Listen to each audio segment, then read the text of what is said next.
अंशु अग्रवाल है। I am consultant gynaecologist Paras HEC hospital. आज हम लोग जिस विषय पर बात करने वाले हैं वह है सर्वाइकल कैंसर यानी कि सर्विक्स का कैंसर। कैंसर क्या है यह हम सभी लोग जानते हैं। कैंसर क्या है सब हम सभी लोग जानते हैं। Cancer is uncontrolled unlimited growth of a particular type of cell. एक खास तरह की सेल का अनकंट्रोल्ड ग्रोथ होना, जरूरत से ज्यादा, लिमिट से ज्यादा ग्रोथ होना और पूरी बॉडी में उसका मेटास्टेसाइज हो जाना, फैल जाना इज कैंसर, जिसके कारण कि डिफरेंट सिस्टम ऑफ बॉडी काम करना बंद कर देते हैं या एबनॉर्मल फंक्शनिंग हो जाती है, या अंत में इस कैंसर के कारण मरीज की डेथ यानी मृत्यु भी हो सकती है। And what is cervix? Cervix is lowermost part of the uterus. That means uterus यानी कि गर्भाशय या बच्चेदानी का सबसे निचला हिस्सा, इसको सर्विक्स कहा जाता है। And today we are talking about cervical cancer. Today we are talking about cervical cancer यानी कि बच्चेदानी के सबसे नीचे के हिस्से के कैंसर के बारे में आज हम लोग बात करेंगे। Why we are talking about cervical cancer? Why it is so important to talk about? इसके बारे में बात करना क्यों जरूरी है? क्योंकि यह एक बहुत कॉमन कारण है महिलाओं में कैंसर होने का। पूरी दुनिया में यह महिलाओं में होने वाले कैंसर में सेकंड मोस्ट कॉमन कैंसर है after the breast cancer. Breast cancer is the first most common cancer and after that cervical cancer is the second most common cancer occurring in women worldwide। जी हाँ, करीब 5 लाख से ज़्यादा death हर साल cervical cancer की वजह से पूरी दुनिया में होती है। करीब एक महिला हर 40 से 45 मिनट में एक नई महिला सर्वाइकल कैंसर की डायग्नोस होती है। एक नया केस सर्वाइकल कैंसर का डायग्नोस होता है and this is a leading cause of death in developing countries as one of them is ours, जैसे कि भारत, इंडिया। भारत में यह महिलाओं में होने वाले कैंसर के कारण डेथ में एक लीडिंग कॉज ऑफ डेथ है, एक मुख्य कारण है। That's why it is so important to talk about cervical cancer. What is the cause of cervical cancer? Cervical cancer होने का मुख्य कारण है HPV यानी कि human papilloma virus, HPV virus. जी हाँ, यह एक वायरस के कारण होता है। जैसे कि एक बीमारी जो आजकल बहुत ज़्यादा फैली हुई है, पूरा विश्व जिससे जूझ रहा है, कोरोना वायरस, उसी तरह से वह एक वायरस है। इसी तरह से यह ह्यूमन पैपिलोमा वायरस भी एक वायरस है। इस वायरस के कारण, यही वायरस एक मुख्य कारण है सर्वाइकल कैंसर होने का। सर्वाइकल कैंसर किन महिलाओं में होने के चांसेस ज़्यादा हैं और ये किस तरह से ट्रांसमिट होता है, किस तरह से फैलता है। जैसे कि कोरोना वायरस हम सभी जानते हैं ड्रॉपलेट इन्फेक्शन से फैलता है, एक पर्सन से दूसरे पर्सन में। ड्रॉपलेट इन्फेक्शन खांसने या छींकने से, कफिंग से, स्नीजिंग से एक इंडिविजुअल से दूसरे इंडिविजुअल में जाता है। उसी प्रकार इसका mode of transmission, human papilloma virus का मोड ऑफ ट्रांसमिशन है सेक्सुअल एक्टिविटी, सेक्सुअल इंटरकोर्स। यह सेक्सुअल एक्टिविटी के कारण एक पेशेंट से, एक इंडिविजुअल से दूसरे इंडिविजुअल में जाता है और यह एक मुख्य कारण है इसका। और दूसरा मोड ऑफ ट्रांसमिशन है मदर टू चाइल्ड। अगर एक मदर इन्फेक्टेड है HPV से, ह्यूमन पैपिलोमा वायरस से, उसे सर्वाइकल कैंसर है, तो डिलीवरी के समय यह उसके न्यूबॉर्न चाइल्ड में, नवजात शिशु में जाने के चांसेस बहुत ज़्यादा होते हैं। तो यह सबसे मुख्य मोड ऑफ ट्रांसमिशन है sexual activity and mother to child at the time of delivery. Then we will be talking about the risk factors. Risk factor यानी कि कौन सी महिलाओं में यह सर्वाइकल कैंसर डेवलप होने के चांसेस ज़्यादा होते हैं। HPV infection actually is a very common infection. Human papilloma virus का इन्फेक्शन करीब 80% महिलाओं में, 80% वुमेन में वर्ल्ड वाइड होता है, लेकिन उनमें से केवल 7% और केवल 7% महिलाओं में ही एबनॉर्मल चेंजेस होते हैं सर्विक्स में। तो कौन सी महिला हैं जिनमें ज़्यादा होने का चांसेस है सर्वाइकल कैंसर? ये कौन सी 7% महिलाएं हैं who are more prone to develop this cervical cancer? Risk factors are sex and marriage at early age, कम उम्र में बच्चियों का, लड़कियों का शादी होना, कम उम्र में सेक्सुअल एक्टिविटी होना, मल्टीपल सेक्सुअल पार्टनर्स होना, एक से ज़्यादा सेक्सुअल पार्टनर्स होना, यह सर्वाइकल कैंसर होने के मुख्य रिस्क फैक्टर है, मुख्य कारण है।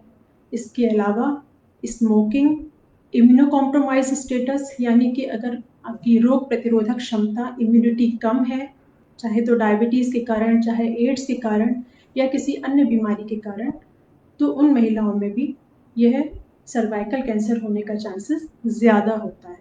इसके अलावा फैमिली हिस्ट्री, अगर आपके घर में आपकी माता, आपकी बहनों या परिवार में किसी को सर्वाइकल कैंसर की हिस्ट्री है, तो उन लोगों को उन महिलाओं को यह सर्वाइकल कैंसर होने की संभावना अधिक रहती है।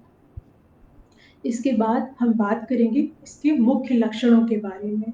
सर्वाइकल कैंसर के मुख्य लक्षण क्या है? सर्वाइकल कैंसर के मुख्य लक्षण है abnormal vaginal bleeding, that means असामान्य मासिक स्राव। असामान्य कहने का मतलब है कि सर्वाइकल कैंसर में स्पेसिफिकली पोस्ट क्वाइटल ब्लीडिंग बहुत कॉमन होती है। पोस्ट क्वाइटल ब्लीडिंग मतलब इंटरकोर्स, वजाइनल इंटरकोर्स के बाद ब्लीडिंग होना, वजाइनल इंटरकोर्स के समय दर्द होना, यह इसका मुख्य कारण है। इसके अलावा मेनोपॉज के बाद ब्लीडिंग होना, पोस्ट मेनोपॉजल ब्लीडिंग, यानी कि मासिक रुकने के बाद एक सर्टेन एज के बाद, 40-45 एज के बाद जब मासिक रुक जाता है, उसके बाद भी ब्लीडिंग होना, 1 साल पूरा होने के बाद फिर से ब्लीडिंग होना, यह भी इसका एक मुख्य लक्षण है।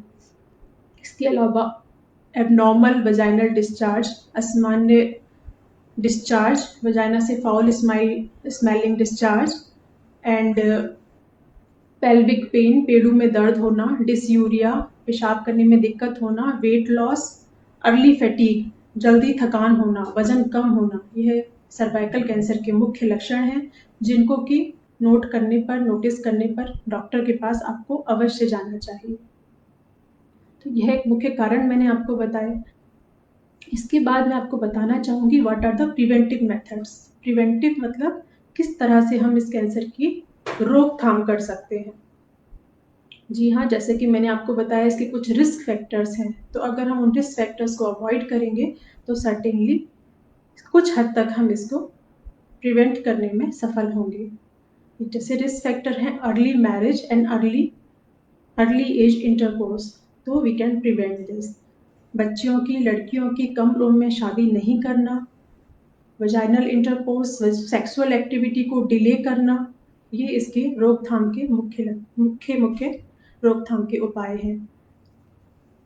कम उम्र में शादी नहीं करना, सेक्सुअल एक्टिविटी का एज डिले करना, ओनली वन सेक्सुअल पार्टनर होना, more than one sexual partners का नहीं होना, उसके अलावा स्मोकिंग नहीं होना, यह सब कारण है जिसके कारण कि हम इसको प्रिवेंट कर सकते हैं। यह सब मुख्य उपाय हैं जिसके कारण हम इसको रोक सकते हैं। इसके अलावा 2 बहुत मुख्य तरीके हैं हमारे पास जिसके कारण हम जिस तरीके से हम सर्वाइकल कैंसर को होने से बचा सकते हैं।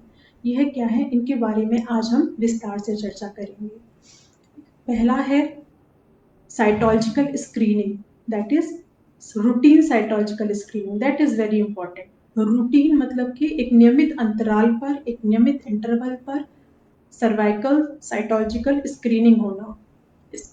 यह एक टेस्ट है, इस टेस्ट का नाम होता है पैप स्मीयर टेस्ट। यह बहुत ही ज़रूरी टेस्ट होता है सभी महिलाओं के लिए। इस टेस्ट को करने के लिए बहुत ज़्यादा चीज़ें नहीं चाहिए। ओपीडी बेसिस पे, जैसे कि आप डॉक्टर को दिखाने जाते हैं तो वहीं पर ओपीडी बेसिस पे ये टेस्ट हो सकता है। ये एक सेफ टेस्ट है, चीप टेस्ट है, बहुत इफ़ेक्टिव टेस्ट है, easily available, easily affordable test है, जो कि ज़्यादातर हेल्थ फैसिलिटीज़ में अवेलेबल रहता है। किसी भी हॉस्पिटल में जाएँ, छोटे हॉस्पिटल में, बड़े हॉस्पिटल में, क्लिनिक्स में, सब जगह ये टेस्ट इजीली अवेलेबल रहता है। इस टेस्ट में करना क्या है, जैसे कि हम पर वजाइनम एग्जामिनेशन करते हैं, we have to put a speculum in the vagina and we can visualize the cervix. After visualizing cervix को देखने के बाद we have to just scrape some cells from the cervix. Cervix से कुछ सेल्स को scrape करना होता है एक सिंपल वुडन स्टिक से, एंड स्पेशल कंटेनर में उस सेल्स को लैब भेजना होता है। लैब में अंडर माइक्रोस्कोप इन सेल्स का एग्जामिनेशन किया जाता है और 4 to 5 डेज के अंदर मैक्सिमम इसका रिजल्ट आपके सामने होता है कि उन सेल्स में कुछ एबनॉर्मल ग्रोथ, कुछ एबनॉर्मल चेंजेस हैं या नहीं। तो pap smear test has to be done in each and every female at a regular interval. At what interval, at what age group we should do this test, that I am going to tell you. Sexual activity के 3 years के अंदर यह test first time करना चाहिए, और या 21 years की as अगर हो गई है तो 21 years की as per first pipe smear test करना चाहिए। फर्स्ट पैप स्मीयर टेस्ट करना, अगर ये इसका रिजल्ट नेगेटिव आता है तो हर 3 साल में हमें इस टेस्ट को रिपीट करना होता है। 21 ईयर्स से 29 ईयर्स तक की एज की फीमेल के लिए हमें हर 3 साल में इस टेस्ट को रिपीट करना है। अगर कि हर बार इसका टेस्ट का रिजल्ट नेगेटिव है, तो अगर पॉजिटिव आता है तो हमें जल्दी भी टेस्ट करना पड़ सकता है डिपेंडिंग ऑन द रिजल्ट्स। तो 21 से 29 ईयर्स की फीमेल में हर 3 साल में यह टेस्ट करना बहुत आवश्यक है। 29 से 65 ईयर्स की फीमेल में, 29 से 65, 29 से 65 साल उम्र की महिलाओं में इस टेस्ट को हर 3 साल पे करना आवश्यक है। यह रिप्रोडक्टिव एज ग्रुप है। इसमें हर 3 साल में पैप स्मीयर टेस्ट के साथ साथ एक HPV DNA टेस्ट होता है, ह्यूमन पैपिलोमा वायरस का टेस्ट होता है, उसको भी करना चाहिए।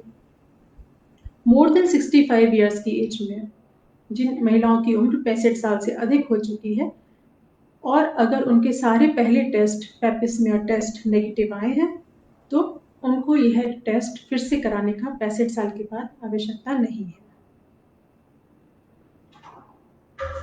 और अगर कि कभी एबनॉर्मल रिजल्ट आया है 65 साल की उम्र से पहले, तो 65 साल की उम्र के बाद भी 3-3 साल के अंतर पर 2 बार इस टेस्ट को करना चाहिए। अगर वो दोनों टेस्ट नेगेटिव है तो उसके बाद इस टेस्ट को करने की आवश्यकता नहीं है।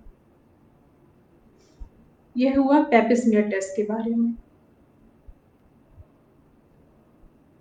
इसके बाद हम बात करेंगे वैक्सीनेशन। जी हाँ, यह एक ऐसा कैंसर है जिसका वैक्सीन अवेलेबल है। इसका वैक्सीन 2 तरह का वैक्सीन आता है। I will not take the names. This is bivalent vaccine and quadrivalent vaccines. These are 70 to 90% effective in preventing the cervical cancer. जो bivalent vaccine है वो HPV के कुछ 2 स्ट्रेन्स के अगेंस्ट काम करता है, HPV 16 और HPV 18। यह most common cancer causing strains होते हैं। ऐसे HPV के 100 से ज़्यादा स्ट्रेन्स होते हैं जिसमें से करीब 15 टाइप के स्ट्रेन्स कैंसर कॉज कर सकते हैं, सर्वाइकल कैंसर कॉज कर सकते हैं। इसमें से सबसे ज़्यादा कैंसर कॉजिंग स्ट्रेन्स HPV 16 और 18 हैं जिनके अगेंस्ट यह वैक्सीन तैयार किया गया है। इस वैक्सीन को IM दिया जाता है, इंट्रामस्कुलर दिया जाता है, और इसका शेड्यूल है 016, यानी कि अगर एक वैक्सीन आज लगाया जाता है तो अगला वैक्सीन 1 महीने बाद और तीसरा वैक्सीन आज से 6 महीने बाद लगाया जाएगा। यह सर्वाइकल कैंसर को प्रिवेंट करने में 70% 70 to 80% तक इफेक्टिव है। और इसका एज ग्रुप बहुत ज़रूरी है जानना, that is 9 to 26 years of age. 9 से 26 साल की महिलाओं को, लड़कियों को यह इंजेक्शन लेना चाहिए। This is very very effective. After that एक क्वाड्रिवेलेंट वैक्सीन भी है जो कि HPV 16, 6, 11, 16, 18 4 स्ट्रेन्स के अगेंस्ट काम करता है, और यह सर्वाइकल कैंसर के अलावा जेनाइटल वॉर्ट्स यानी कि जननांगों में जो मस्सा होने की बीमारी होती है, वॉर्ट्स होने की बीमारी होती है, उसको भी प्रिवेंट करता है। यह क्वाड्रिवेलेंट वैक्सीन है, यह भी इंट्रामस्कुलर दिया जाता है और इसका शेड्यूल 026 है, यानी कि एक वैक्सीन आज लगेगा तो अगला वैक्सीन 2 महीने बाद और तीसरा वैक्सीन आज से 6 महीने बाद लगेगा। तो ये बहुत ही इम्पॉर्टेंट, बहुत ही महत्वपूर्ण जानकारी है यंग एज की महिलाओं के लिए उनको सर्वाइकल कैंसर के बारे में, इसकी स्क्रीनिंग के बारे में, पैप स्मीयर टेस्ट के बारे में और अवेलेबल वैक्सीन के बारे में ज़रूर पता होना चाहिए। आपको पता है, उसके बाद आपको अपने आसपास सभी नॉन लोगों को भी इसकी जानकारी देनी चाहिए। सर्वाइकल कैंसर की कुछ खास बातें हैं जो कि मैं आपको बताना चाहूँगी। Some good things and some bad things. Bad things are, this is very common and this is very grave. This is a slowly growing tumor, but when it spreads, it's very grave. But the good things are, cervix is easily accessible organ. We can visualize it. हम इसको OPD में भी देख सकते हैं। यह एक बहुत धीरे ग्रो करने वाला ट्यूमर है। सबसे अच्छी बात, इसका एक प्री कैंसरस स्टेट भी अवेलेबल है, जिसको कि कैंसर के पहले का स्टेट यानी कि प्री कैंसरस स्टेट बोला जाता है।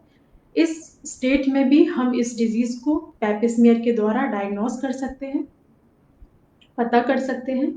और जो प्री कैंसरस स्टेट्स होते हैं वो नियरली 100% क्यूरेबल होते हैं। जी हाँ, उसके 100% ट्रीटमेंट करने के उपाय अवेलेबल हैं, उपलब्ध हैं। इसके बाद इसके द्वारा, ये वैक्सीनेशन के द्वारा, टेस्ट करने के द्वारा और उसके ट्रीटमेंट के द्वारा नियरली 100% डेथ्स को प्रिवेंट किया जा सकता है। So it is very very important to know about this disease, to know about the causes, preventive measures and test availability and vaccination. So very much thank you for careful listening. अगर कोई query है आपकी, कोई question है, you can ask me about cervical cancer. I would like to answer.